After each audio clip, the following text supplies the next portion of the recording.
Hey everyone, today I am back with a recipe video in which I'm going to show you how to make a cheese souffle.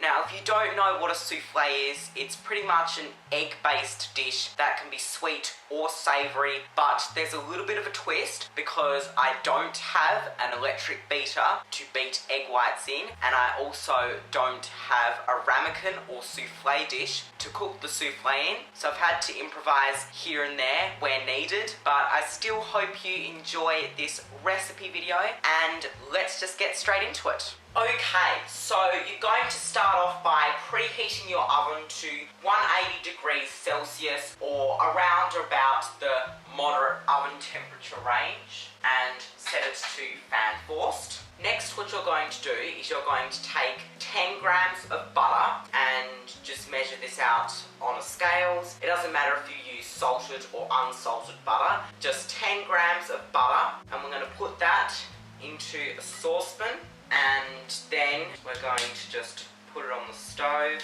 and then it's going to start melting. 1 minute later. So now that the butter's all melted, you're going to add 1 tablespoon of flour. It doesn't matter if it's plain flour or self-raising flour. I guess if you're doing a souffle, self-raising flour will be better, but either or is fine, as this is just the roux. So we're just going to add it in, and then we're going to take a mixing spoon and we're going to start mixing it around into the butter. And what we're doing is we're making a roux, and so this is going to be the base for our bechamel sauce. So you're just going to keep mixing it around until you've got the consistency of like a paste. Then what you're going to do, it's best if you lower the heat for this because the mixture will go crazy once you do this. Lower the heat or take it off the heat, but you're going to add your 100 mils of milk. Use whatever milk you want, doesn't matter. Just 100 mils of that, but not all at once. You just want to put a little bit at a time, and see what I mean by how it's going to start going crazy. That's why you need to control the heat and also add a little bit at a time. About this much, and you just want to keep mixing around, and it's going to start forming a sauce. And as you start stirring, it's going to start out thin, but then it's going to thicken up as long as you keep stirring, and you can always add some more milk or even some water if you want, if it's not at the desired consistency yet. This is what it should look like.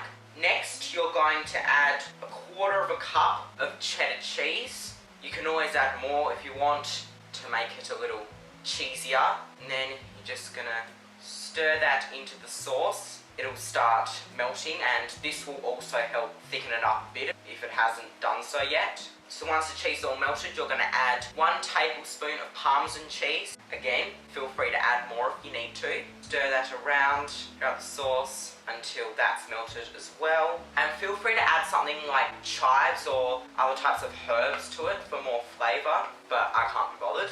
So once the sauce looks like this, nice and cheesy and thick, just take it off the heat and set it aside to cool, and then feel free to get a bit of a taste, and then add some salt and pepper. It doesn't matter how much you use, just add enough to your liking for flavour. Pepper. Mix that all around, and if you're making this for other people, please make sure that you only use your testing spoon to taste once, because otherwise you're putting your germs into the food. So if you need to taste again, make sure you wash your testing spoon or get a new spoon. But if you're making this for yourself like I am, you don't need to worry about that. Now you're going to take 1 egg, and you're going to separate the yolk from the white. If you have an egg separator, this is going to be so much easier, but if you don't, just do the old move it around in the shell halves until you've gotten as much of the yolk and the white separated that you can. Worst comes to worst, you get the white in the yolk, but it's best not to have it the other way around. Okay, I think that's as much as I can do. So I'm going to add yolk here, and then we've got the whites here, and we're going to add this to the sauce, and we're just going to stir it through. Don't worry about putting it back on the heat, as it'll cook in the oven. And then the sauce will look something like this. So we can leave that there for now. Now we're going to take our egg whites and put it in a bowl. Now, if you have an an electric beater, this is going to be so much easier, but I don't. So we're going to have to whip these by hand with an old-fashioned whisk, and this will take a while, but I'm just going to start whisking very heavily. Don't stop. Expect to get a tired arm, but this is what happens when you don't have an electric beater. And also, because I heard this helps, add a tiny bit of cream of tartar to the mix. It just helps it get to the peaks that you want. Just keep whisking. It's already started to foam up, which is good. And then once it gets to this stage, you don't have to whisk as vigorously. You can just go around in circles until you get stiff peaks. And what this means is that when you let it go, the peaks that form, they will hold their shape. My arm's getting tired, so now I've had to switch to the other hand. 20 minutes later. So now once you've got stiff peaks like that and they're like standing up straight, that's when you know it's time to add the egg whites to the mixture. So we're going to take a metal spoon and then add this egg white mixture to our bechamel sauce mixture. And then you're just going to use the metal spoon to combine everything together. And then once everything combined and looks about like that, you're going to take a ramekin or any other kind of souffle dish. Now this obviously isn't a souffle dish. This is a dish used to cook pies in, but this is the closest to what I've got to a ramekin. What you're going to do is just spoon the mixture into the dish. No need to grease it or anything. And then you're going to take an oven tray and place the dish on the tray and then put it in the oven and bake for around 20 to 25 minutes. You'll know it's done when it has risen and it's nice and golden on top.